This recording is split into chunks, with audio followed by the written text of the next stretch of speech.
مرحبا بكم في قناتكم، ما تدعي إليكم أبرز العناوين.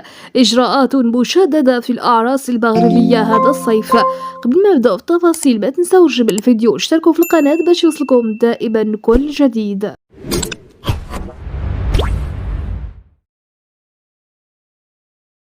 كشفت جهات أمنية أن الإقبال على مهنة الكوماندوس التي غايتها منع عملية التصوير في الأعراس والحفلات الخاصة بدأ يتوسع في المغرب نتيجة الانتهاك المهول للخصوصية الذي يحدث حين يتم نشر صور العروسين أو صور الحضور على مواقع التواصل الاجتماعي أحيانا بدون موافقة مبدئية بكل ما يشكل ذلك من مساس بالحق في الخصوصية.